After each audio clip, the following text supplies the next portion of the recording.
어떻게 생각하세요? 하나님께서 진짜 귀에다가 물리적으로 소리를 들려주신다고 여러분 생각하십니까? 아니면 누군가에게 내가 하나님의 음성 들었다 이야기할 때 물리적 소리를 듣고 들은 뇌가 인지한 소리를 전달하시는 방식으로 여러분 혹시 남들에게 이야기하십니까? 그런 경험이 자주 있으시다면 병원에 가서 진료를 받으셔야 돼요. 그건 상당히 심각한 문제입니다. 환청은 아주 높은 거예요. 약을 먹어서 그 소리를 없애야 됩니다. 여러분, 제가 얘기하는 게 농담이 아니고요. 이건 굉장히 임상적으로 아무나 다 아는 얘기입니다. 우리가 하나님의 음성을 듣는다고 할 때 주로 어떻게 생각하냐면 마음에 있는 생각들이 내 것이 아닌 것 같이 느껴질 때 그때 하나님께서 말씀하셨나 보다 이렇게 얘기를 하죠.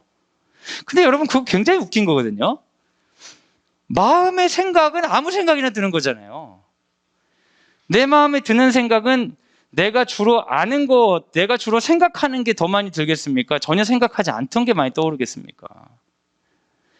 한번 좀 진지하게 생각해 보세요. 여러분, 한국 사람에게만 하나님께서 하시는 방식이 있어요. 오직 한국 사람에게만 하나님께서 역사하신 방법이 있는데 그건 뭐냐면 한국말로 말씀하신다는 거예요. 너무 충격적이지 않아요?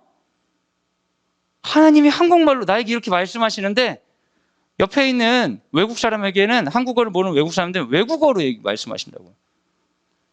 그럼 뭐야? 하나님 음성이 아니라 어떻게 보면 자기 말을 듣는 거잖아요. 역사 속에서 그런 주장이 굉장히 많았습니다. 기독교의 본질, 여러분 잘 아시는 포요바흐 같은 사람, 이 사람이 막스에게 큰 영향을 줬죠.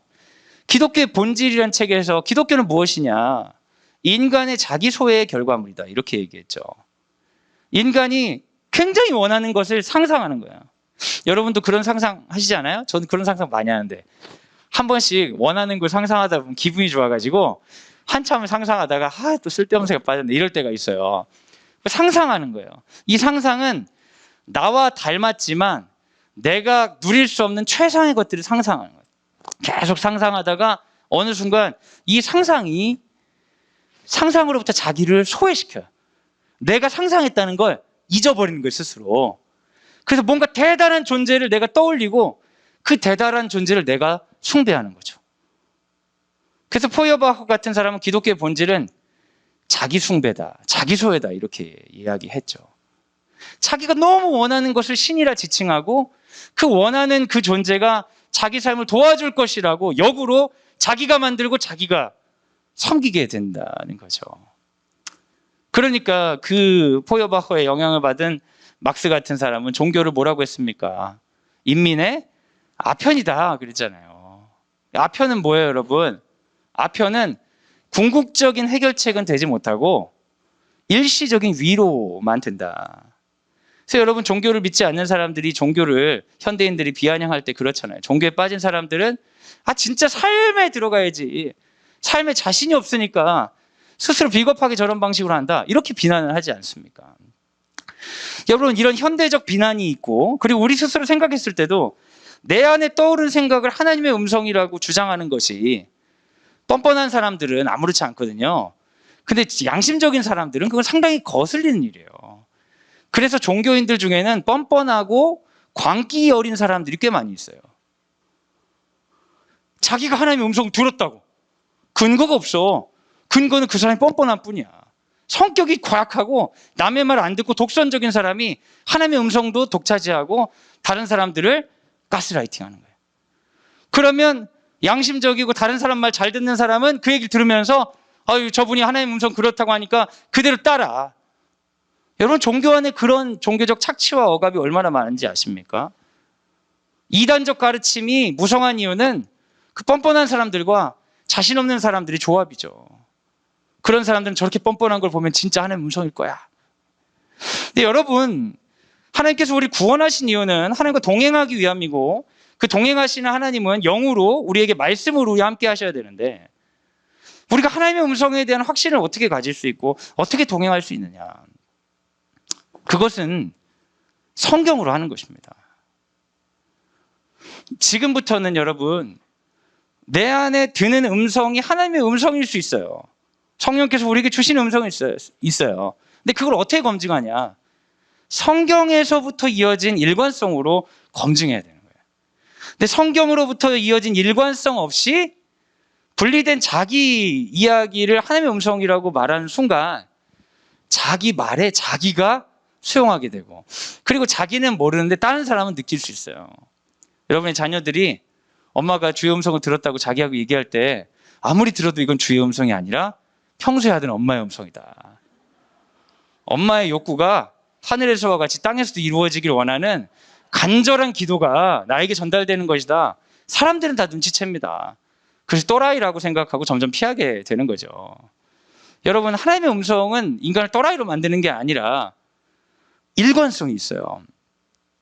다른 종교 경전에서는 성경에 관해 공격할 때 성경이 가지는 이질성, 성경이 여러분 한 권의 책이 아니고 66권의 책이 섞여 있는데 66권조차도 뭐 신학하는 사람들 이 안에서 책이 더 섞여 있을 거다 이러는데, 자기들끼리 완벽하게 소통되지 않는 이질성 때문에 성경을 공격합니다.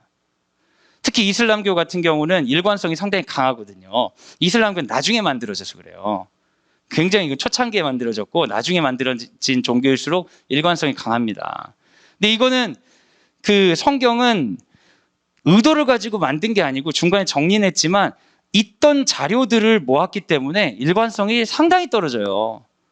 문자적 직접적인 일관성이 떨어져요. 제가 예를 들 때 많이 하는 건데 잠언하고 전도서가 굉장히 좋은 그 예시인데요. 여러분들 아이들에게 전도서 많이 읽어주세요? 잠언 읽어주세요? 전도서 읽어주시는 부모님은 난 본 적이 없어요.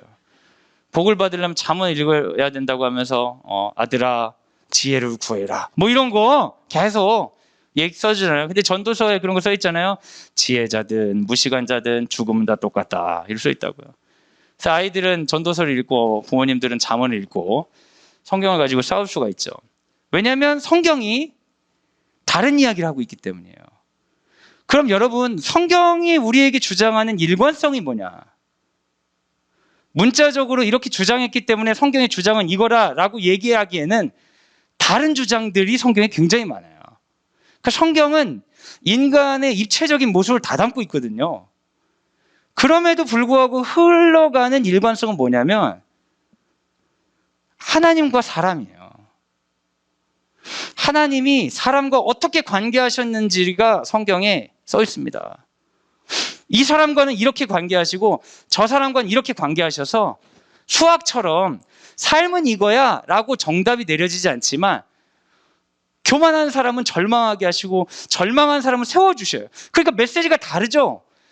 메시지가 다르지만 그 가운데 일관성이 있는 거예요. 하나님과 동행하는 삶에 대한 거룩한 삶에 대한 초대가 끊임없이 나오고 있죠. 그래서 여러분, 이 일관성을 발견하려면 성경을 문자적으로 하나하나 보는 게 아니라 통으로 봐야 되는 거예요. 처음부터 끝까지 하나님과 주의 백성이 어떻게 관계하셨는지 그 일관성을 보면서 큰 틀을 기대하면서 읽어 나가다 보면 그 일관성이 성경의 그 수많은 다양한 삶들과 하나님과의 이야기가 다양한 나의 삶과 하나님이 연결시켜 주는 거예요. 그래서 여러분, 이제 성경을 즐겁게 그리고 오랫동안 매일 겸손한 마음으로 묵상하실 때 우리가 구원의 그 유익을 누릴 수 있습니다. 주님과 동행할 수 있는 거예요. 성경에 다양한 장르가 있는데요. 장르마다 읽는 법이 다르죠. 여러분, 그 물건 같은 거 사면 사용 설명서 들어오는데 사용 설명서 잘 읽으시는 분 있어요? 네, 읽으시는 분들이 있어요. 훌륭한 분들이. 난 사용 설명서 안 본다. 쓰고 나중에 본다. 네, 그런 분들이 훌륭한 분들 다. 여러분, 사용 설명서를 독서하듯이 읽는 분들은 없죠. 앞에서부터 쭉 읽는 분들은 없다고요. 법전이나 전화번호부 같은 걸 처음부터 읽는 사람은 없죠. 사전 같은 거. 필요에 따라 보는 거고, 소설은 재밌으라고 보는 거고, 무슨 연구서나 이런 거는 필요한 정보를 위해 보는 거고, 보는 목적에 따라 다르잖아요. 근데 성경은 다양한 책이 섞여 있어요. 요즘에 묵상하는 레일기는 법전 같은 거거든요. 다양한 책이 섞여 있는데 그러면 그 책마다 목표를 다르게 하고 읽어야 될까요? 그렇지 않아요. 왜냐하면 레위기는 법전이 아니에요. 그들에게 법전일지 모르지만 우리에겐 법전이 아니에요. 전혀 그 법대로 우리 살지 않기 때문에. 성경에 시도 있고요. 역사서도 있고 예언서도 있고 전 세계에 없는 복음서란 장르도 있고 다양한 장르가 있는데 장르에 따라 따로 읽을 이유가 하나도 없습니다. 성경을 읽는 이유는 딱 하나예요. 하나님의 어떤 분인가를 알고 싶어서 읽는 거예요. 하나님은 어떤 분이지? 그의 백성과 어떻게 관계하시지? 우린 그것을 찾기 위해 매일 아침마다 성경을 읽어야 되고 매일 저녁마다 가정 예배하는 겁니다. 주일날 예배 드릴 때 여러분 설교 들으시죠? 듣는 이유가 뭐예요? 저 얘기 듣고 삶의 각오를 새롭게 하고 일주일간 잘 살아보고. 근데 여러분 요즘에는 진짜 제가 목사인데 제가 그 목회를 안 하는 게 얼마나 다행인지 모르겠어요. 목사님들도 설교 너무 잘하시는 분들 많은데 사실 목사님들보다 일반 강사들 중에 강의 너무 잘하시는 분들이 많은 것 같아요. 제가 잘 모르지만 이제 김창옥 씨 같이 이런 분들은 강의를 너무 잘하잖아요. 네? 또 유명한 사람 누구죠? 막 여자분도 유명한 분도 있잖아요. 뭐 김미경 씨인가? 뭐 이런 그런 분들 강의를 탁 듣고 나면 한 주 동안 살아갈 힘이 확 생길 것 같아. 근데 또 이제 좋은 교회를 다니시고 만족하시는 분들이 있지만 목사님들의 불만 많은 분들 있잖아요. 목사님 설교 너무 힘들다. 이런 분들은 집에 가서 김창옥 씨 같은 거 한번 듣고 한 주 살아갈 내 정서적인 어떤 방향을 잡았다. 이럴 수도 있잖아요. 근데 여러분 그런 강의하고 설교하고 뭐가 다릅니까? 설교는 하나님이 어떤 분인지를 선포하는 시간이에요.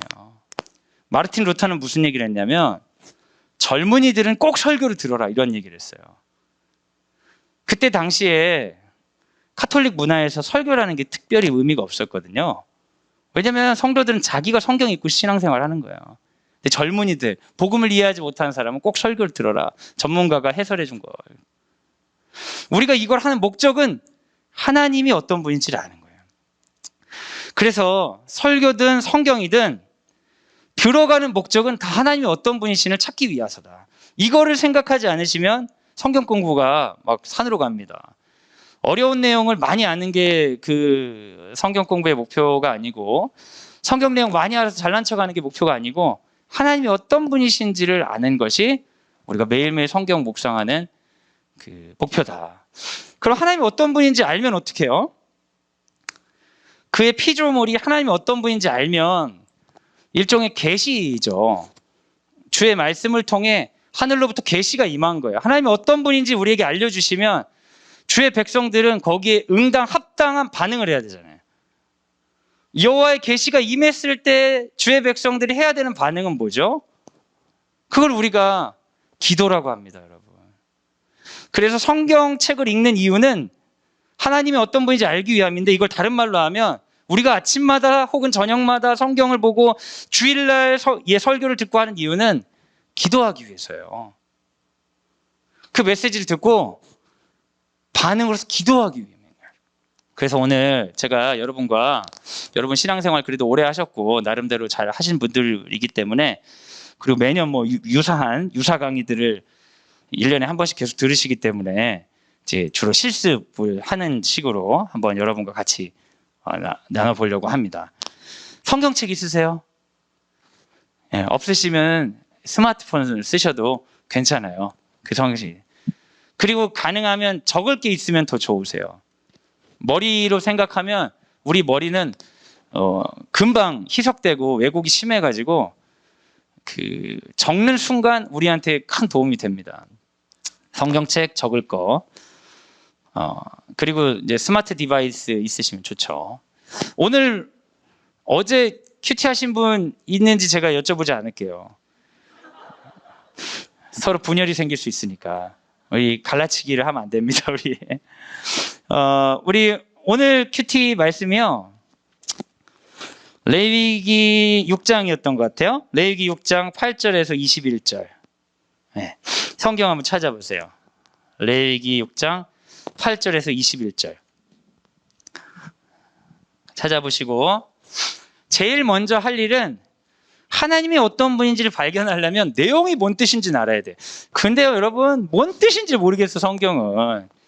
그래가지고 제가 신학을 공부하기 전에는 이 못된 놈들이 말을 어렵게 해가지고 사람 괴롭히려고 저렇게 했나 보다. 제가 그런 얘기 어디서 들어봤거든요. 기독교인 국문학자가 자기가 믿음이 없는 건지 국어 실력이 떨어지는지 모르겠다고. 국문학적으로 이해가 안 간다고. 그래서 제가 그때는 저도 뭘 모르니까 몰랐는데 원어를 배우고 보니까 번역하기가 되게 어렵더라고요. 의역을 너무 많이 해야 되고 그래가지고 어느 선까지 양보를 해야 될지 판단하기가 어렵고 번역한 순간 나쁜 놈이 되기가 딱 좋더라고요. 이게 외국어니까. 우리랑 문장 구조도 좀 다르고 그런 부분이 있어서 어쩔 수 없다. 그리고 또 쉬운 성경들이 있으니까 우린 쉬운 성경을 읽어도 되는데 쉬운 성경이라고 다 좋은 것도 아니고 개역 한글이라고 다 좋은 것도 아니고 성경이 그 원어의 단어들을 더 살려가지고 이렇게 한 것도 있고 의역한 것도 있고 이렇거든요. 그래서 원래 성경 공부를 하려면 다양한 번역을 보시는 게 좋습니다. 번역이 다른 여러 가지 보면 원어가 어떤지 몰라도 대충 알 수 있어요. 아, 이런 거니까 이런 식으로 번역을 갈라서 했구나 이렇게 이해할 수 있거든요. 그래서 먼저 우리가 해야 될 일은 성경을 이해하는 거예요. 성경을 이해하는데 요즘 너무 좋아요. 뭐 목사들한테는 안 좋을 수도 있을 것 같아요. 요즘 정보가 너무 다 오픈돼 가지고 우리가 원하면은 목사님들의 도움받지 않고도 목사님들은 검증만 해주면 되는 거예요. 이단 거냐 자료만 검증해주면 되고 성도들이 다 하나님 앞에 성경을 깊게 더 이게 해석할 수 있는 여지가 많잖아요. 그래서 여러분이 두 가지를 그 툴로 가지고 계시면 좋겠는데요. 첫 번째는 성경사전이에요.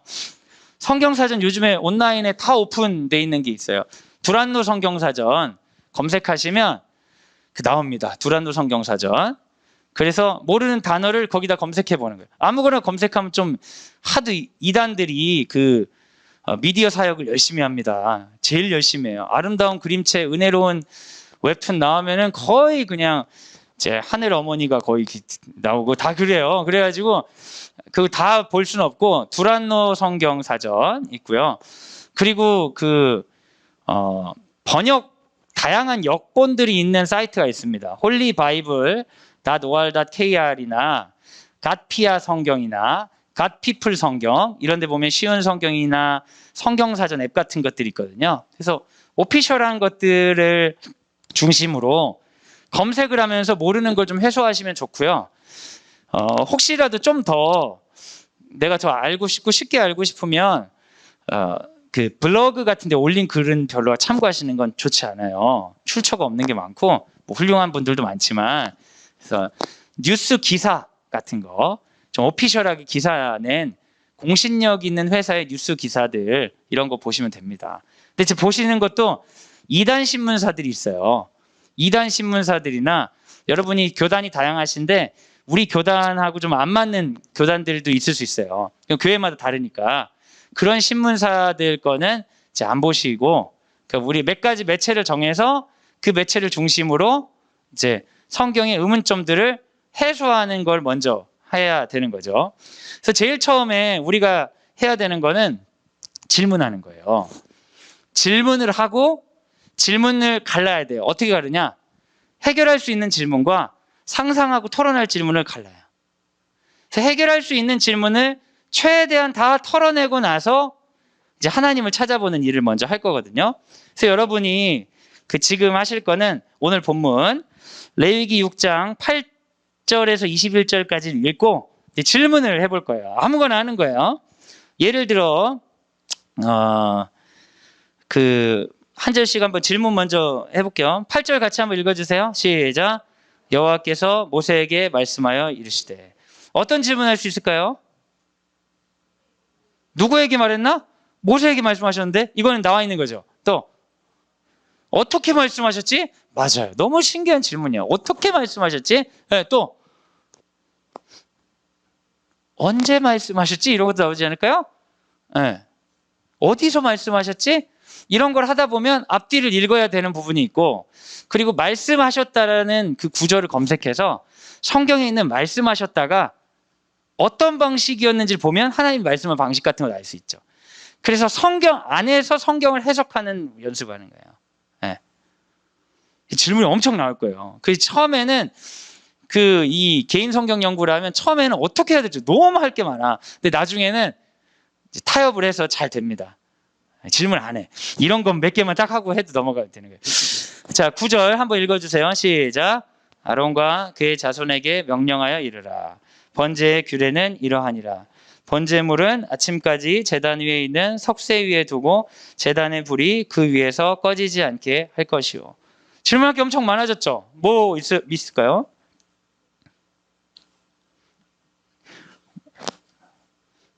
뭐가 있을까?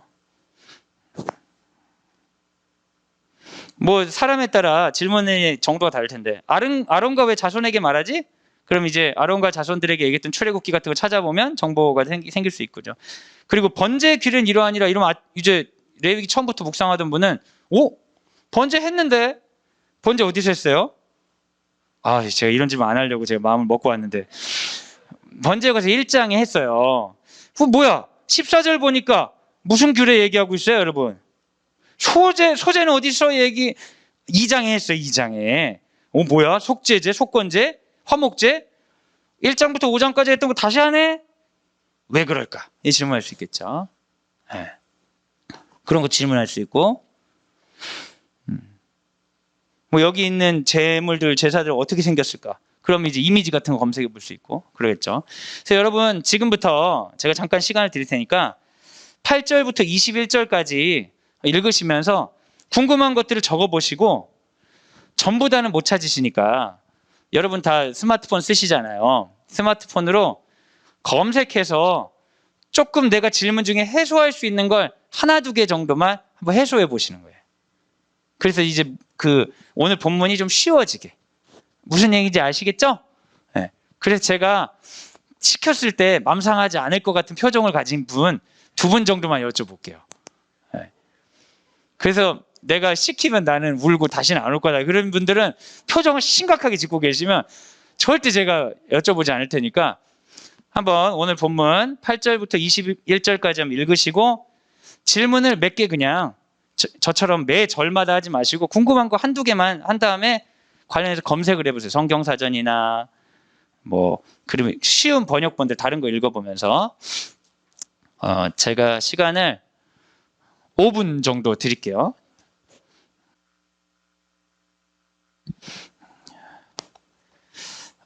지금 분위기를 보니까 아무에게도 여쭤볼 수가 없어요.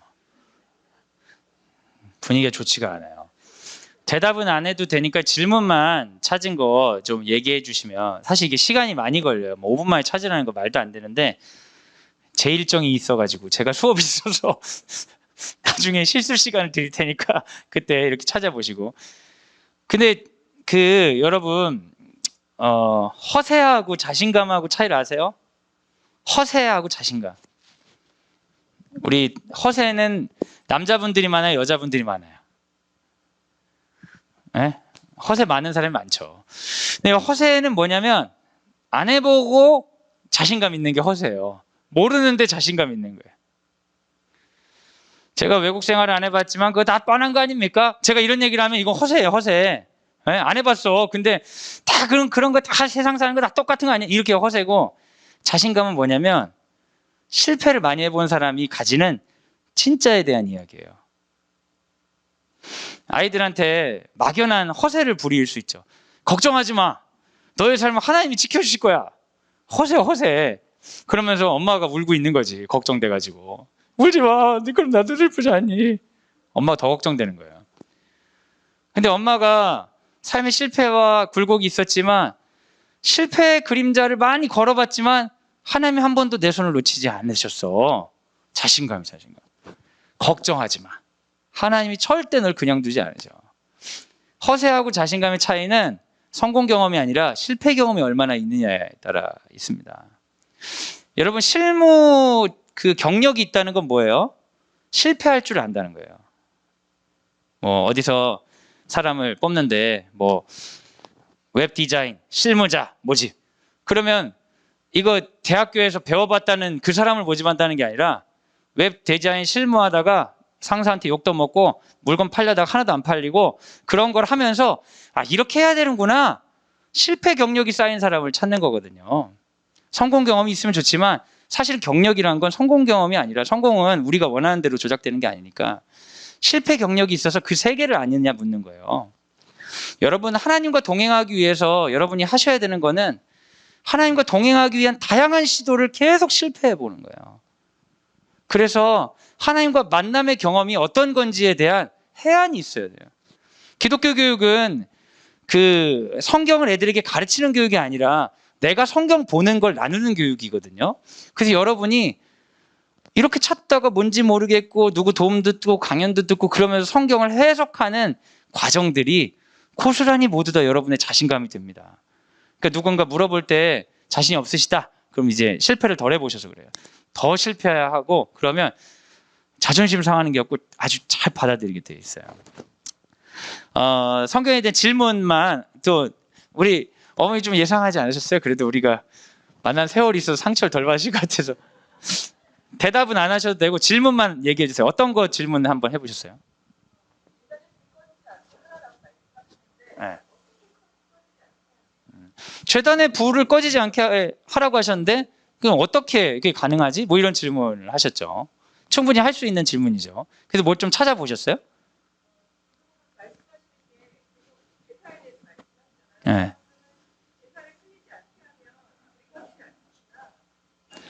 네, 그렇죠. 제사 끊이지 않으면 되겠구나. 간단하게 해결이 돼버렸네. 질문하는 순간 아마 해결이 되셨을 것 같아요. 또 우리 또 어떻게 어떤 분한테 얘기하면 이제 만만하면 또 맨 뒤에 앉아 계신 분들이 제일 만만하니까. 근데 안 보셨을 것 같은데 안 보셨다고 고개를 막 엄청 흔드시네요. 우리 우주 엄마한테 네. 뭐 질문은 어떤 거 해보셨어요? 네.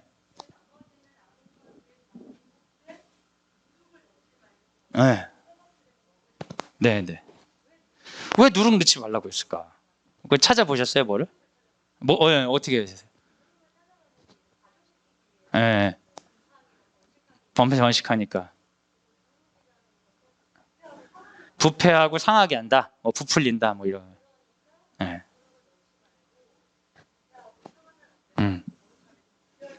구별된다는 의미로 누룩을 넣지 마라. 이렇게 해결을 하셨대요.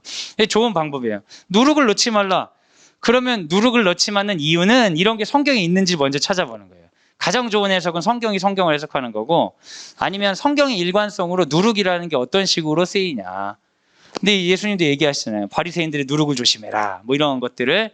그래서 가능하면 성경 자체에서 해석하고 그게 좀 어려울 것 같으면 성경 사전 같은 거 찾아보고 그것도 좀 어려울 것 같으면 좀 설교가들은 이 성경을 원래 우리가 성도들이 혼자 공부를 해야 돼요. 그런데 지금 부족한 젊은이들이나 이런 사람을 위해서 원래 설교들이 생긴 거거든요. 근데 우리들은 다 성경 할 수 있어요. 그래서 여러분 제가 추천드리는 거는 이제 질문을 해석하고 이런 거는 많이 하시고 오래 하시면 다 가능한데 이제 제가 아이들에게 꼭 얘기하는 건데 성경을 더럽게 쓰셔야 돼요. 성경이요 너무 큰 책이잖아요. 그리고 그 성경은 그냥 이렇게 한 번에 보기가 어렵잖아요. 오랫동안 봐야 되잖아요. 그래서 성경을 자기 거로 만드세요. 내 성경을 만드는 거예요. 내 성경을 만드는 비법은 돈 주고 사는 게 아니라 자기만의 줄치는 방식, 자기만의 동그라미, 자기만의 메모가 성경에 곳곳이 있어가지고 자기 방식으로 이 성경을 묵상하면서 갔던 길들이 흔적이 남아있으면 내 성경이에요. 다른 사람한테는 쓰레기고 나한테는 가장 소중한 하나님과의 추억이 되는 거예요. 그래서 여러분 성경 깨끗하다 그러면 사실 아이들에게 성경 교육하기가 상당히 민망해져요. 여러분 중에 요즘은 애들이 더 잘 알아요 막 이러면서 근데 여러분 애들한테 우리가 수학 가르칠 필요 있습니까? 예? 영어 가르칠 필요가 있어요. 뭐 애들보다 더 잘하시는 분이 있지만 애들이 이제 제가 중학생 되고 뭐 유치원생 있는데 이제 유치원생 말고는 잘난 척할 것도 없어져 가고 있어요. 애들이 더 잘 알고 더 많이 알고 요즘 얘기를 하는데 적어도 우리가 가져야 되는 교육적 자존감, 자존심은 성경에는 있어야 되지 않을까요? 기독교 교육 한다면 그래서 여러분 혹시 성경을 깨끗하게 쓰신다면 더럽게 쓰시기를 제가 부탁드리겠습니다. 이 성경은 내 손이 수십 번 가고 수백 번 갔다. 그거 믿는 자들에게 자부심이에요. 꼭 성경을 자기 식대로 보시고 뭐 찾은 거 있으면 메모도 하시고 몇 절이 나왔다고 하면 적기도 하시고 자기 나름대로 해석을 해보세요. 저는 이제 보면서 제일 처음에 든 질문은 저는 전공을 하고 맨날 봐도 그렇게 질문이 나와요. 1장부터 5장에 번제, 소제, 화목제, 속죄제, 속건제 다 얘기해놓고 6장부터 7장까지 왜 또 얘기하나? 9절에 나오는 거예요. 아론과 그의 자손에게 명령하여 이르라. 처음에는 일반적인 예배에 대한 얘기고 6장부터는 제사장들이 알아야 되는 얘기구나. 그리고 나서 읽어보니까 진짜 뒷부분은 제사장에 관련된 부분이더라고요. 그렇게 해서 이제 알아가는 거죠. 그럼 좀 알았어. 그래서 본문이 좀 이해가 돼. 그러면 이해가 되면 여기서 뭘 찾아야 되는 거예요? 질문 딱 하나예요. 그의 백성과 함께 하시는 하나님은 어떤 분인가? 하나님은 어떤 분인가? 하나님이 여러분 이 안에 안 계시잖아요. 제 아버님들하고 축복기도 개강 때도 얘기 드렸는데 학기 초만 되면 많이 얘기하는 건데 여러분 하나님이 어디 계신다고 생각하세요?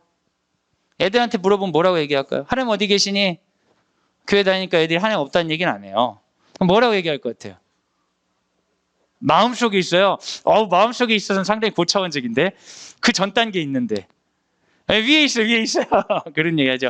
위에 있어요. 하늘에 있어요. 그럼 제가 3층에 수업하고 그러면 4층에 가면 그럼 하나님 계시다는 얘기니? 그럼 애들이 너무 좋아해.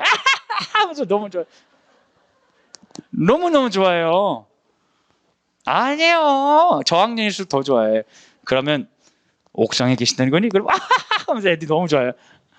옥상에 없어요. 더 높이요, 더 높이. 그럼 하늘이 있다는 거야? 네.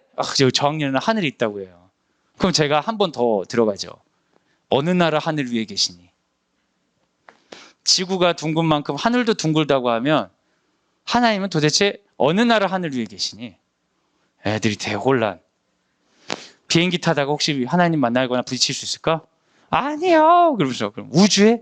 아니요. 막 이러면 이렇게 하다 보면 아이들이 결론을 내죠. 하나님 없구나. 이렇게 결론을 내겠죠. 그쯤 되면은 아까 얘기하신 그게 나오는 거예요. 하나님 어디 계시니? 제 마음속에 있어요. 그럼 이제 제가 그럼 우리가 명장 수술하거나 그럴 일이 없어야 되지만 이렇게 내부를 이렇게 해부할 일이 있으면 하나님 거기 들어 계시니? 애들이 그럼 너무 좋아요. 으악 하면서 너무 좋아해. 말도 안 돼. 하나님 어디 있어? 막 찾고 막. 너무 귀엽죠. 사실 우리도 비슷해. 그리고 그게 아니에요. 그러면 그 다음 이제 세 번째 버전은 내 옆에 우리와 항상 함께 계세요. 이렇게 얘기해요. 근데 여러분 그거 생각만 해도 무섭지 않습니까?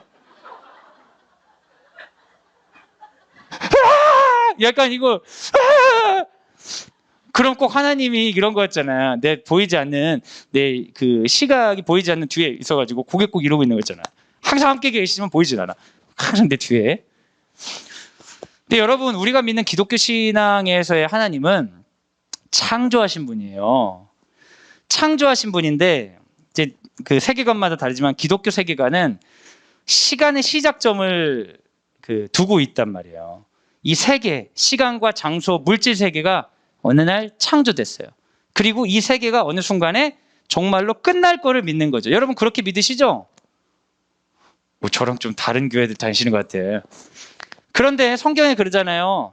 이 세계는 멸망해도 그의 말씀은 영원하다고. 태초에 말씀이 계셨다고. 이 세계의 시작과 끝과 상관없이 영원하신 존재가 하나님이라고 우리는 믿잖아요. 맞아요? 맞아요. 그렇다면 여러분 하나님은 시간과 공간을 만드신 분이지 시간과 공간에 속해 있는 분이 아닌 거예요. 시간과 공간이 다 없어져도 하나님은 여전히 계시고 시간과 공간이 없던 시간에도 하나님 여전히 계시다고 우리가 믿잖아요. 여러분 그렇게 안 믿으세요? 그러니까 여러분 그렇게 안 믿으시나 봐. 어떡하니? 그렇다고 한다면 하나님이 이 시간과 공간 안에 들어올 필요가 있어요? 없어요? 없어요. 여러분 그런 상관 자체가 너무 이상한 거예요. 어항을 만들고 물고기가 돼서 들어와야 된다고 생각하는 거랑 똑같다고요. 하나님은 오히려 시간과 공간의 창조자이기 때문에 우리는 시간이 이렇게 흘러가지만 어떤 사람은 그런 표현을 했어요. 하나님은 시간을 옆으로 보시는 것 같다고. 하나님은 시간의 전체를 보시고 공간의 전체를 보시고 그 공간 이상에 있는 분이죠. 영원하신 분이니까. 그런 의미로 하나님은 항상 우리와 함께 계신다 할 수 있지만 그런 의미로 하나님은 어디에도 안 계신 거예요. 그래서 우리가 하나님을 찾아와, 하나님 있다면서 데려와, 그럼 데려올 수 있어요? 없어요? 없어요.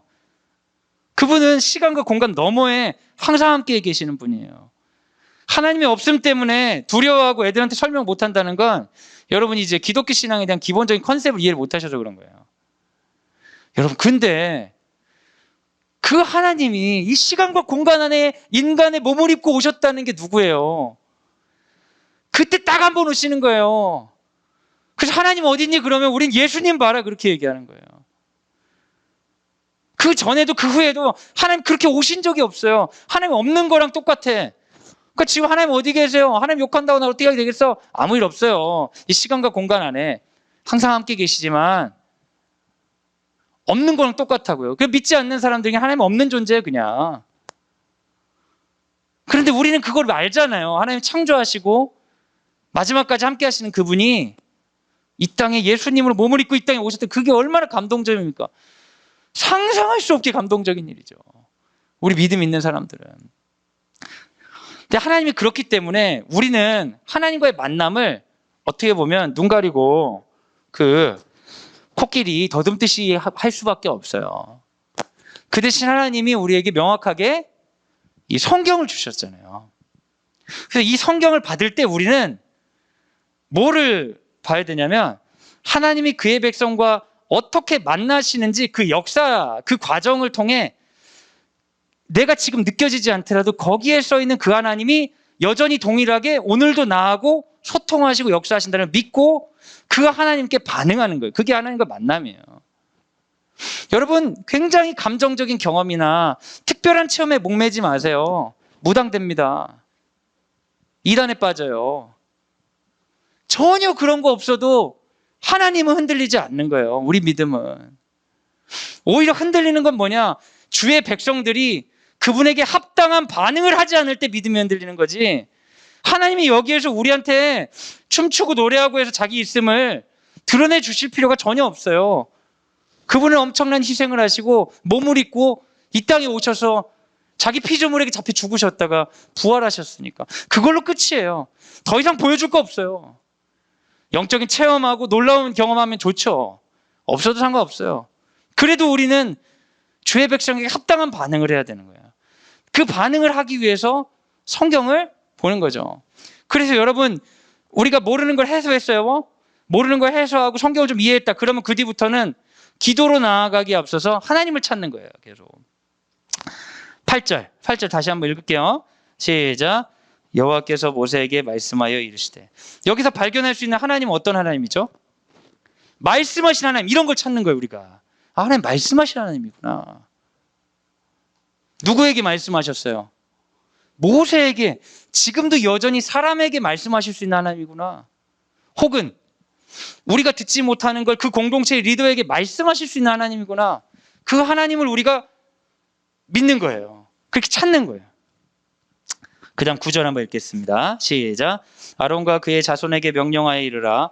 번제의 규례는 이러하니라. 번제물은 아침까지 제단 위에 있는 석쇠 위에 두고 제단의 불이 그 위에서 꺼지지 않게 할 것이요. 어떤 하나님 발견할 수 있어요? 친절하신 하나님. 자세히 설명하신 하나님. 자기하고 만나는 법을 알려주신 하나님. 인간들의 방식이 아니라 하나님의 방식으로 자기를 만나길 원하는 하나님. 그럼 우리가 생각할 수 있는 거, 하나님 어디 계십니까? 난 항상 기도했었는데 왜 안 만나주시니까 했었는데 하나님은 알려주시는 분이군요. 내 맘대로 만나라고 한다고 협박해서 만날 수 있는 분이 아니군요. 당신의 방식이 있으시군요. 나는 당신이 무뚝뚝하고 불친절하다 생각했는데 이 성경 보니까 하나님 그런 분이 아니네요. 내가 인식하지 못했지만 알려주신 방법이 있었는데 그 길로 내가 걷지 않았던 게 분명히 있었던 것 같군요. 그러면서 하나님 앞에서 그 하나님께 반응하는 거예요. 또 어떤 하나님 찾으세요?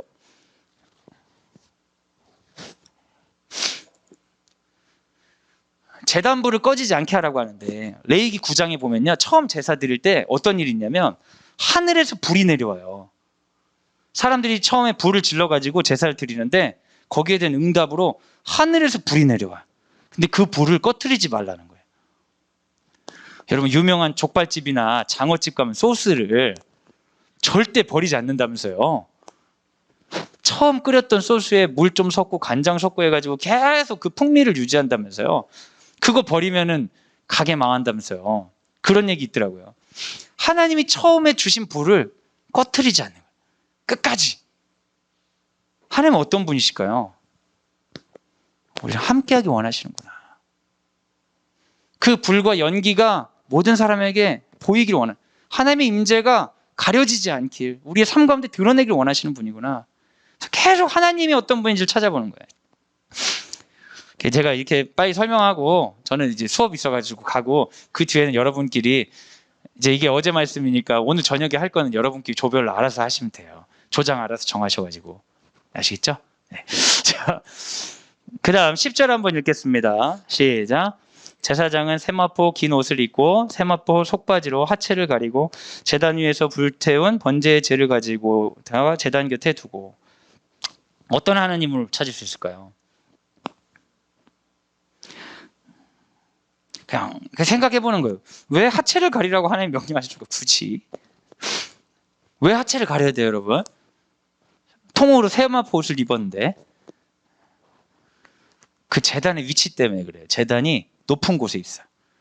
통으로 입었는데 이 속옷을 안 입고 통으로 입으니까 자신감 있게 슥슥 올라가면 이게 밑에서 거의 다 보여. 근데 그런 거 보면은 거룩함이 사라지죠. 예? 우리의 상상력이 그런 걸 보면 다른 쪽으로 흐르냐니까요. 그러니까 하나님께서 그 어떤 절제와 경건을 보여주시는. 그러니까 우리가 여러분 교회 갈 때요, 아무렇게나 입어도 되는 거죠. 하나님 우리에게 자유를 주시니까. 맞죠? 아무렇게나 입어도 상관없어요. 근데 내가 아무렇게나 입은 것 때문에 다른 사람이 예배를 못 드리면 그건 되는 걸까요? 그건 안 되는 거예요. 그 사람이 문제지 이렇게 얘기할 수 있는 게 아니라, 특히 공동체의 리더들은 사람을 시험 들게 하면 안 되는 거예요. 제사장들은. 그러니까 이제 제가 목사인데 목사님이니까, 목사라고, 목사는 사람 아닙니까? 그러면서 너무 인간적인 모습을 보일 거면 목사 그만둬야 되는 거예요. 목사란 직은 사람이 아니에요. 아무나 목사하는 게 아니잖아요. 사람은 맞는데 목사할 땐 목사답게 해야 되는 거예요. 우리 선생님들하고 아침에 나눌 때 그런 얘기 했어요. 여기 뒤에 보면 이제 재 버리러 갈 때 옷 갈아입고 가는 얘기하면서, 하나님은 거룩한 장소, 그 직임을 소중하게 여기시는 분이구나. 제가 깨달아서 선생님들 나눴는데, 선생님들 교사로 강단에 올라갈 때 옷을 갈아입고 가셔야 됩니다. 거룩한 성령의 옷을 입고 가셔야 됩니다. 아이들에게 교사답게 말하고, 교사다운 표정 짓고, 교사답게 행동하고, 집에 갈 때 옷 갈아입고 어떻게 하시든 그건 알아서 하시지만, 학교에 올 때는 제사장처럼 세워진 자에 맞게 행동해야 됩니다. 혹시 연약해서 문제가 있으면 사과하고, 잘못한 것은 배우는 건 괜찮지만 내가 문제가 있을 거라 생각하고 교만하고 막 행해서는 안 됩니다. 모두가 마찬가지죠. 주께서 우리를 만인 제사장으로 세워주셨는데, 여러분 각자 자신의 위치가 있지 않습니까? 가족 구성원 간의 위치, 교회에서의 위치가 있는데, 내가 부족해서 드러난 실수들은 배우면 되죠. 그런데 배우지 않으려고 하고, 이 정도는 이렇게 해도 돼, 내가 주인이 되려고 해서 내 마음대로 하려고 하면 안 되는 거예요. 속옷을 꼭 갖춰 입고 여러분 다니시기 바랍니다. 네. 또 뭐가 있을까요? 여러분 좀 찾아보세요. 여러분이 안 찾으면 여러분은 지배당할 수밖에 없는 거예요. 앞에 마이크 잡은 사람들한테. 평생 목사들한테 지배당하고 살고 싶지 않으시면 그럼 이단한테도 지배당하고 누구한테도 지배당하는 거예요. 자기 목소리를 내야 돼요. 하나님을 만나야 돼. 어떤 하나님을 보세요. 우리 11절 한번 읽어볼까요? 벗고 다른 옷을 입고 그 죄를 진영 바깥 정결한 곳 가져갈 것이요. 네. 어떤 하나님이시죠? 네? 구분하신 하나님. 그죠? 맞아요. 구분하신 하나님. 섞여 있지 않아요. 네. 그런 거를 우리가 계속 찾는 거예요. 그러면 여러분 8절부터 21절까지 하나님을 계속 찾다 보면 내가 찾을 수 있는 하나님이 유사한 것도 있지만 여러 하나님 찾을 수 있겠죠. 네. 약속을 주시는 하나님, 가르치시는 하나님, 우리를 사랑하시는 하나님, 구분하시는 하나님, 책임을 요구하시는 하나님, 다양한 하나님을 우리가 찾잖아요. 그걸 찾으면 끝이 아니고 그걸 가지고 기도로 나아가야 돼요. 기도로. 근데 기도로 나아갈 때 여러분 제일 중요한 기도는 진짜 이게 진짜 중요하거든요. 기도의 시작은 뭘로 시작해야 되냐? 찬송으로 시작해야 돼요. 반드시 찬양해야 돼요. 찬양으로 시작하지 않으면 이 사탄마귀들이 기도인 것처럼 착각하게 내 욕심을 반복하게 말하게 만들거든요. 이방인의 기도가 되는 거예요. 중언부언하는 기도가 돼서 기도하고 돌아섰는데 영혼이 다 갉아먹어져 버리는 거예요. 찬양으로 먼저 시작해야 돼요. 우리가 기도를 예수님 가르쳐 주셨잖아요. 주기도문. 주기도문의 시작은 뭘로 하는 거예요? 아버지를 부르고 나서 아버지의 세 가지를 위해 간구하죠. 뭐예요? 아버지의 이름, 아버지의 물어보지 않기로 했는데 죄송해요. 제가 깜빡했어요. 순간. 아버지의 이름, 아버지의 나라, 아버지의 뜻이 임하게 하옵소서 얘기를 해야 되잖아요. 그리고 나중에 날 위한 간구를 하잖아요. 근데 왜 순서가 이렇게 되냐면 먼저 아버지를 구해야 그 뜻에 비추어서 내 간구가 결을 갖추는 거예요. 내가 오늘 기도하러 가기 전에 정말 저 집사님만 죽었으면 딱 좋겠어. 이런 생각이 드는 거예요. 여러분 그런 극단적인 생각은 잘 안 하시지만 예를 들면 그래서 하나님 앞에 무릎을 꿇고 하나님 그 집사님 죽여주시옵소서. 잔인하게 죽여주시옵소서. 가족들도 다 상하게 해주옵소서. 이렇게 기도하면은 이 기도 안 되잖아요. 근데 기도를 하려고 하는데 배운 게 있잖아요. 기도할 때는 주기도문에 따라 기도하세요. 제일 먼저 하나님 이름과 나라와 뜻이 임하도록 기도하세요. 그래서 하나님 당신의 이름을 찬양합니다. 당신의 나라가 어딘가에 있는 게 아니라 내가 서 있는 이 땅에 임하게 하여 주시고 내가 서 있는 이곳에서 당신의 이름이 드러나게 하여 주시고 거룩하게 되게 하시고 당신의 뜻이 이루어지게 하여 주옵소서. 기도하고 이제 그 집사 죽여달라고 기도를 하려고 하는데 안 떨어지는 거야. 안 떨어지는 거야. 왜냐하면 우리의 소원을 듣기 원하시는 하나님은 자기 백성의 소원을 듣기 원하시는 하나님은 하나님 나라를 위해 사는 자들이기 때문이거든요. 시편에 보면 거꾸로 되는 경우는 있어요. 너무 감정이 앞서는 거야. 너무 속상해. 그래서 하나님 저 원수들 때문에 내가 우격상을 당하고 눈물이 내 식사가 됐습니다. 하나님 어디 계신지 모르겠습니다. 근데 시편은 보면 설명도 없이 갑자기 마지막에 그러나 난 여호와로 인하여 즐거워하며 여호와를 송축하고 기도하다 보니까 자기가 그냥 성령께서 임해가지고 그렇군요 주님 거꾸로 기도했네요. 찬송이 여러분 반드시 들어가야 됩니다. 그래서 하나님을 발견하잖아요. 여러 하나님 발견하면 제일 먼저는 무조건 찬송하고 시작하는 거예요. 기도를 찬송으로 하지 않으면 여러분 기도가 오염됩니다. 하나님께 영광을 드리기 위해서 우리는 기도하는 거예요. 하나님과 소통하기 위해서. 기도는 내 소원 이루려고 하는 게 아니라 주의 백성을 향한 명령이기 때문에 하는 거거든요. 의무사항이에요 기도는. 그러니까 먼저 찬송해야 돼요. 주의 백성은 하나님을 발견하면 반드시 찬송하는 거예요. 그래서 우리가 발견했다 하나님을 걸어놓고 찬송하는 거예요. 우리에게 말씀하신 하나님, 책임자들에게 정결한 삶을 요구하신 하나님을 찬양합니다. 먼저 그렇게 시작하고 그 다음 찬송하고 나서 내 삶 가운데 구체적인 하나님의 역사를 찾아보는 거예요. 우리가 말씀하신 하나님 찬송을 했는데 말씀하신 하나님 그걸 떠올려 봐야 되는 거예요. 우리가. 그리고 지난 시간을 떠올려 보다가 그래 요즘에 하나님이 부재하신다고 생각했는데 그때 우리 가족을 통해서 이렇게 말씀하셨고 성경을 통해 이렇게 말씀하셨고 내 삶을 이렇게 인도하셨지. 하나님 그렇습니다. 하나님 이럴 때 이렇게 말씀하셨고 이렇게 말씀하셨고 이렇게 하셨습니다. 그 하나님 감사합니다. 찬송하고는 감사하는 거예요. 찬송을 하고 그 하나님을 내 삶 가운데 찾아서 인정하는 거. 그 찬송과 감사를 하고 나서는 그 하나님과 내가 동행을 해야 되는데 하나님과 내가 너무 차이가 나는 거예요. 그분은 너무 거룩하고 난 너무 부족해. 예수 그리스도의 보혈로 우리가 한 자리에 있지만 난 그렇게 살지 못한 사람이기 때문에 예수 그리스도의 보혈에 의지해서 그 다음에 고백하는 거예요. 하나님 항상 당신은 말씀하신 하나님인데 그리고 하나님께서 지금까지 이렇게 말씀하셔서 저를 인도하셨는데 제가 오늘 하루 어제 한 주를 돌아보니까 주님의 말씀에 관심이 없었습니다. 나는 항상 유튜브에 관심이 있었고 주식에 관심이 있었고 내 자식 잡으려고 거기에만 관심이 있었고 내 뜻대로 이루려고만 관심이 있었고 하나님 말씀에 관심 없고 내 뜻이 이 하늘에서와 같이 땅에 이루어져야 된다고 생각했습니다. 말씀하신 하나님 외면했습니다. 고백하고 회개하는 거예요. 주님 저를 용서하여 주옵소서. 지금 내가 발견한 그 하나님과 동행할 만한 사람으로 날 새롭게 하여 주시옵소서 고백하는 거예요. 그 다음에 마지막에는 간구하는 거예요. 그때 내 소원도 아뢰고 그리고 이 세계를 향해서 간구해야 돼요. 여러분 기도를 넓게 하셔야 됩니다. 세계를 위해 간구하셔야 돼요. 하나님 말씀하시는 하나님의 음성을 듣는 하루 되게 하여 주옵소서. 오늘 말씀 가정예배 드릴 때 대충 드리지 않고 가정예배 때 드린 말씀 누군가에 한번 전하게 하여 주옵소서. 나에게도 기도하고 그리고 이 세계를 위해 기도하고 하나님 대선이 얼마 남지 않았는데 하나님의 음성이 없습니다. 사람들의 음성이 가득합니다. 서로 자기가 옳다고 합니다. 그런데 아무도 아파하지 않습니다. 심지어 기독교인들조차 목사님들조차 하나님이 어떻게 얘기하실까 생각하실까 얘기하지 않고 있습니다. 통탄할 이유입니다. 하나님의 아픔이죠. 그 아픔을 간구하는 거예요. 말씀하신 하나님 이 세계를 다스려 주옵소서. 이렇게 기도를 하고 예수님으로 기도합니다 하면서 묵상하면서 시간을 가지고 기도를 해. 그러면 내 마음 가운데 하나님과 만남이에요. 이게 하나님의 성품을 발견하고 그 성품에 피조물다운 반응을 하면 그게 만난 거거든요.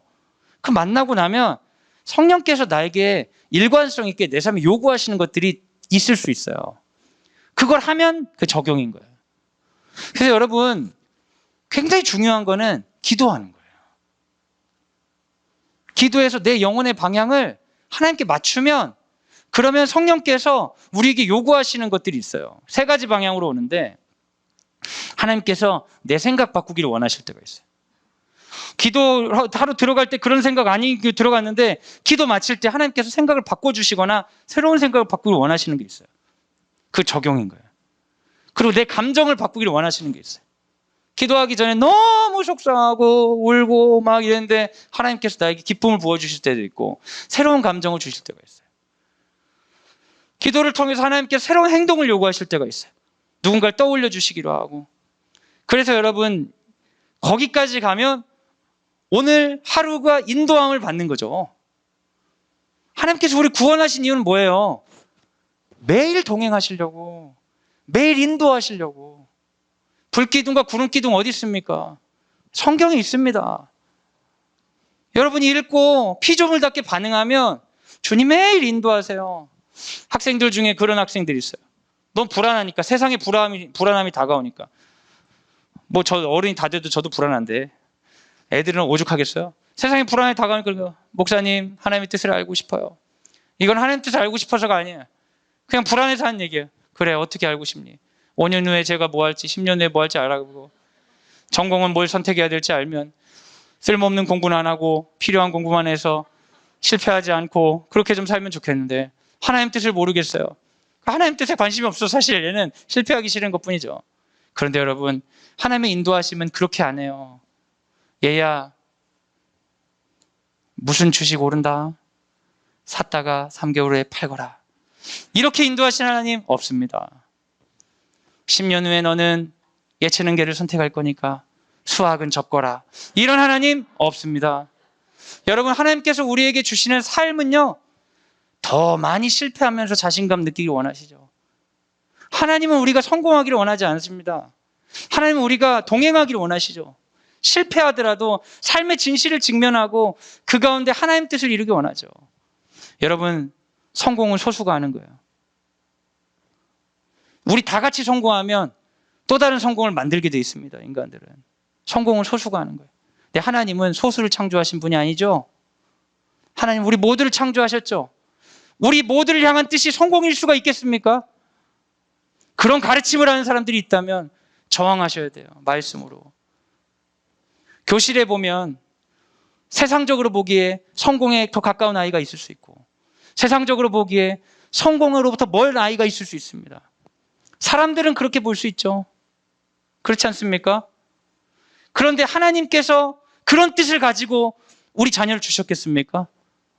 그런데 부모들이 그것 때문에 속이 상해서 아이를 문제시하고 아이를 잡고 그것 때문에 교만해져서 우리 아이가 최고고 다른 애들은 우리 아이만 피해보면 안 되고. 여러분, 하나님이 모든 사람을 창조하셨다는 걸 여러분 믿으세요?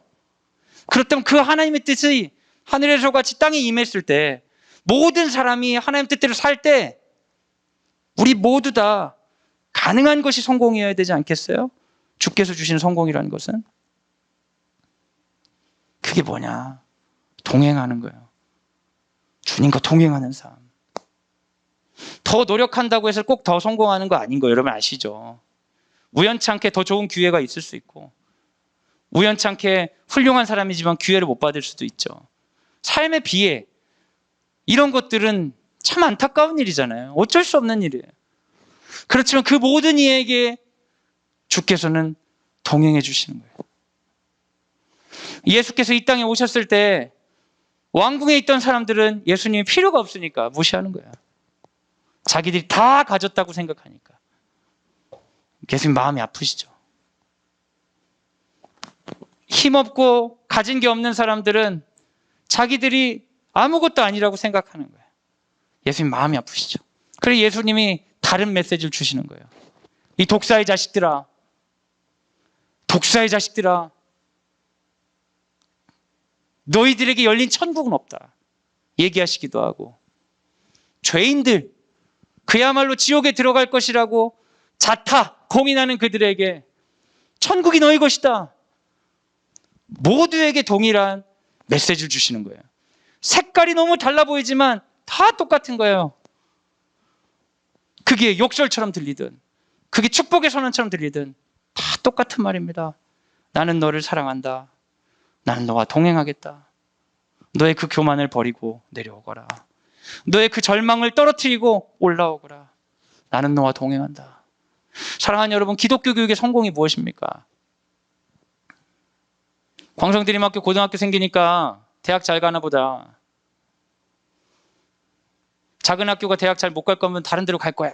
이런 생각들 하실 수 있어요. 근데 여러분, 그건 기독교 교육이 아닙니다. 그걸 꼭 여기서 이루려고 하실 필요 없어요. 여기서 우리가 욕심을 갖고 정말 자녀들과 눈물 흘리며 전해주고자 하는 진리는 동행하신 하나님, 그 하나님을 우리가 전해보는 겁니다. 제가 설명할 게 더 있는데 너무 감동적으로 말을 했어요. 그거 맞춰야 될 것 같아. 실수했어. 원고를 써가지고 왔어야 되는데 어떻게 풀어야 될지 모르겠네.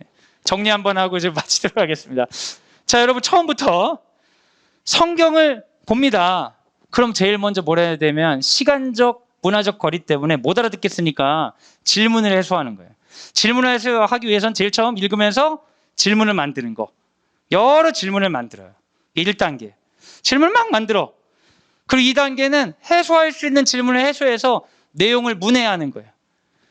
문해하는 방법은 뭐 여러 번역본도 있고 사전도 찾고 뭐 이제 문단 정리도 해보고 요약 정리도 해보고 나름의 방식으로 문해를 해. 그 다음에는 이 문해를 통해서 하나님이 어떤 분인지 그의 백성에게 어떻게 드러나시는지를 정리해. 어떤 하나님. 그리고 그 하나님이 어떤지를 우리가 말씀을 통해서 지금 그 말씀하신 하나님이 지금도 동일하게 함께 계신 분이니까 그 하나님 우리가 인지했다면 그 하나님께 합당한 피조물로서 반응을 하는 거예요. 그분을 찬양하고 내 삶 가운데 역사하셨던 걸 감사하고 그분 앞에서 회개하고 간구하고 이 세계를 위해서 가는 거예요. 그리고 하나님과 묵상하는 시간을 가져요. 이게 제일 중요해요. 그리고 나서 내 안에 하나님께서 요구하시는 생각의 변화, 감정의 변화, 우리 안에 행동의 변화를 주신다면 그것을 아멘으로 순종하고 따르는 거예요. 그것으로 우리는 매일매일 당신의 불기둥과 구름기둥의 인도함을 받는 거죠. 여기서 번제하고 소제 드릴 때 상번제거든요. 매일 하는 거, 매일. 아침하고 저녁하고. 그러면 이거를 우리 거에 착용한다면 여러분, 아침과 저녁으로 뭐 성경 묵상을 매일 할 수는 없겠지만 아침과 저녁으로 언제 한 번은 묵상을 해서 기도를 한다면 아침과 저녁으로 기도하시면 좋아요. 근데 여러분, 기도를 맨날 똑같이 하는 애들이 있어요. 그러면 애들이 저는 그렇게 그거 기도 아니다, 그 주문이다. 그래요. 저 사실 밥 먹을 때마다 주문해 오거든요. 밥 먹을 때는 다르게 하기가 너무 힘들더라고요. 근데 여러분 매일 묵상을 하잖아요. 기도가 같을 수가 없어요. 그래서 여러분 주문되지 않고 정말 기도하고 하나님과 소통하려면 주신 계시인 성경과 씨름하고 성경을 사랑하고 그러면 여러분 기도 생활이 풍성해지고 이런 하나님 저 본문에 나왔던 이 하나님 여기서 이렇게 나오고 이렇게 하고 하나님에 대한 것들이 우리 안에 들어오면 하나님과의 친밀감이 생길 수밖에 없는 거예요. 내가 묵상하지 않을 때 이 빈 공간에 하나님 없는 것처럼 느껴졌는데 오랫동안 묵상하면서 내 세월의 많은 시간 동안 하나님과 동행하면서 느꼈던 그 하나님 때문에 이 빈 공간에 임재하신 하나님이 느껴지는 거죠. 그래서 하나님과 내가 친밀한 거예요. 큰 문제가 생겨요. 눈물이 쭉 떨어지는 문제가 생겨요. 하지만 그때 이렇게 역사하신 하나님, 그 친밀하신 하나님 붙잡고 이겨나가고 그 실패의 경험을 통해 오히려 자신감을 찾고 담대하게 하나님을 전하고 죄책감 없이 천국 못 갈까봐 그 열등감 없이 넉넉하고 편안하게 하나님과 살아가는 거죠.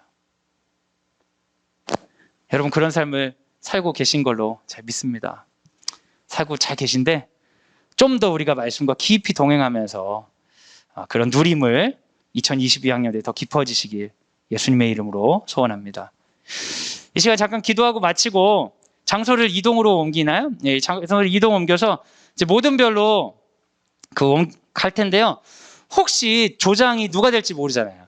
그러니까 전부 다 내가 조장이라는 생각으로 이 프로세서는 모두 다 기억해 주시면 좋겠어요.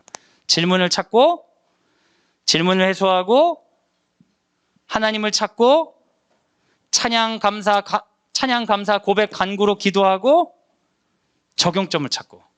그거는 다 한번, 다 메모를 해주셨다가 가위바위보해서 조장을 정하신 다음에 오늘 본문은 22절부터일 거예요. 오늘 본문이 레위기 24절부터 왜 21절이라고 생각했을까? 24절부터 7장 10절까지 어머니들 저보다 다 아시네요. 7장 10절까지를 여러분이 읽어서 질문 만들고 한번 인터넷 이런 거 이용해서 질문 해소해 보시고 그 다음에 하나님을 발견하고 하나님께 기도하고 그 다음에 적용하는 거. 근데 우리가 이제 잠깐 5분 동안 기도하겠습니다. 뭐 이런 식은 안 되니까 그 적어 보시고 서로 나누시고 이렇게만 해보시면 될 것 같아요. 우리 같이 기도하겠습니다. 우리 감사해요 어머니. 너무 적절한 피아노 반주시고 우리 같이 기도할 때 우리 2022학년도 우리 주제가 성령입니다. 성령을 간구하는 게 우리 주제인데요. 여러분 우리 무당이 아닙니다. 영이 내려야지 뭐 강신무 아닙니다. 우린 주께서 그 말씀에 반응하는 자들과 동행하신 성령님 부어주신다 말 약속하셨습니다. 이미 성령께서 우리와 함께 하십니다. 단지 우리가 순종하지 않을 뿐이죠. 지금 우리가 같이 기도할 때 주님 내가 먼저 예배자 되게 하여 주시옵소서. 내가 말씀을 사모하는 자 되게 하여 주옵소서. 어디서 하나님 말씀 들었다고 주의 말씀과 상관없이 내 주장을 해서 다른 사람 괴롭히는 자들, 누군가 주장하는 거 검증하지도 않고 하나님 음성인 것처럼 딱 받아서 고통당하는 자들이 아니라 말씀과 씨름함으로 매일매일 나에게 말씀하신 하나님께 피조물답게 반응하는 그런 성령 충만한 예배가 회복되는 내가 되게 하여 주시옵소서. 시간 다 같이 기도하도록 하겠습니다. 함께 기도하겠습니다. 사랑하는 여러분, 하나님을 만난다는 것은 하나님의 뜻이 나의 뜻을 이기는 것입니다. 야곱이 야복강에서 여호와의 사자와 씨름을 하고 다리를 절게 되는 것이 우리 예수님입니다. 하나님의 뜻이 하늘에서와 같이 이 땅에 임하기를 원하는 마음으로 나리를 드리는 것이 주의 제자입니다. 사랑하는 우리 자녀들을 위해 기도합시다. 주님, 우리 아들과 딸들이, 사랑하는 자녀들이 이 시대에 하나님의 사람 되게 하여 주시옵소서. 주님과의 동행을 사모하고 주님과 동행함으로 말미암아 하나님 나라를 위해 살아갈 수 있는 믿음 있는 자들, 신념 있는 자들로 커갈 수 있도록 인도하여 주시옵소서. 우리 사랑하는 아들과 딸들을 위해 이 시간 함께 기도하도록 하겠습니다. 같이 기도하겠습니다. 이 시간 우리 선생님들을 위해 함께 기도하길 원합니다. 사랑하는 여러분, 우리 선생님들은 완벽한 존재들이 아닙니다. 선생님들 중에 오랜 실패의 경험을 통해 자신감이 있는 분도 있지만 자기 믿음에 대해 잘 모르고 기독학교에 와서 고민하고 갈등하는 사람도 분명히 있을 것입니다. 학교에 업무도 많지만 정말 사랑하지 못한 것 때문에 죄책감에 눌릴 때도 많이 있습니다. 우리가 교사들을 위해 기도합시다. 하나님께서 우리 선생님들 여기 보내주셨는데, 여러분, 제가 선생님들 뽑을 때 이렇게 얘기했습니다. 우리 학교는 다른 학교보다 월급을 다 드릴 수 없습니다. 우리는 한 40대 초중반만 돼도 급여가 오르지 않을 겁니다. 여기는 기독학교로서 더 헌신적인 시간 활용을 원합니다. 악조건을 댈 수 있는 걸 다 대고 그래도 오시겠습니까? 그래도 아멘하고 오신 분들입니다. 제가 사람을 뽑으면서 이런 데도 학교가 되는 걸 보면 정말 하나님께서 우리 학교를 통해 하시고자 하는 일이 있나 보다, 제가 이렇게 느꼈습니다. 학교 선생님들을 우리가 고객이 돼서 판단하면 안 됩니다. 우리가 그들이 바른 길로 갈 수 있도록 기도하고 격려하고 때론 견제하고 그 마음 가운데 사랑이 있어야 됩니다. 이 시간 같이 기도할 때, 하나님, 우리 아이 담임 선생님 붙들어 주시고 교과 선생님 붙들어 주시고 교사 문화 가운데 함께해 주셔서 하나님 보시기에 헌신적이고 공정한 문화로, 하나님 보시기에 정말 선교사다운 자부심 가진 교사로 세워져 나갈 수 있도록 우리 교사 공동체를 인도하여 주시옵소서. 우리 선생님들을 위해 이 시간 함께 기도하도록 하겠습니다. 기도하겠습니다. 이 시간 우리 학교와 민족을 위해 기도하기 원합니다. 여러분, 전 세계가 코로나로 아파하고 있습니다. 우리가 기도한다고 이게 없어지겠습니까? 이런 회의적인 태도가 아니라 하나님께서 우리 기도를 통해 일하기를 원하신다는 믿음을 가지고 하나님께 간구합시다. 이 질병의 문제들, 아픔의 문제들의 원인 가운데 인간에게 문제가 있는 게 참 많습니다. 우리가 새롭게 깨닫게 하여 주시고 변화되게 하여 주시고, 그리고 하나님께서 아픈 자들 속히 치유하여 주시고 이 아픔 때문에 힘든 자들 새로운 의미를 깨닫게 하여 주셔서 하나님께서 모든 사람을 향한 당신의 뜻이 드러나는 주의 이름과 주의 뜻과 주의 나라가 이 아픔 가운데서도 사라지지 않는 역사 있게 하여 주시옵소서. 주님, 이 질병을 잘 이겨나갈 수 있게 하여 주시옵소서. 학교를 보호해 주시고 이 민족과 우리 가족들을 보호하여 주시옵소서. 이 시간 함께 기도하도록 하겠습니다. 같이 기도하겠습니다. 사랑하는 여러분, 이 시간 우리 나라를 위해 기도하기 원합니다. 여러분, 내일은 우리 대통령 선거가 있습니다. 여러분, 학생들을 가르치는 사람들은 선거 꼭 하셔야 됩니다. 우리가 그냥 부모가 아니라 기독 학부모라면 선거 꼭 해야 됩니다. 우리가 선거에서 좋은 분을 뽑으면, 다윗과 같은 분 뽑으면 감사기도 하면 되고, 우리가 뽑았더니 아합과 같은 사람이 뽑히면 그걸 통해 우린 배워야 됩니다. 책임감을 가지고 이 시민으로서 해야 될 바를 해야 되는 것이죠. 그래서 선거는 꼭 참여해야 됩니다.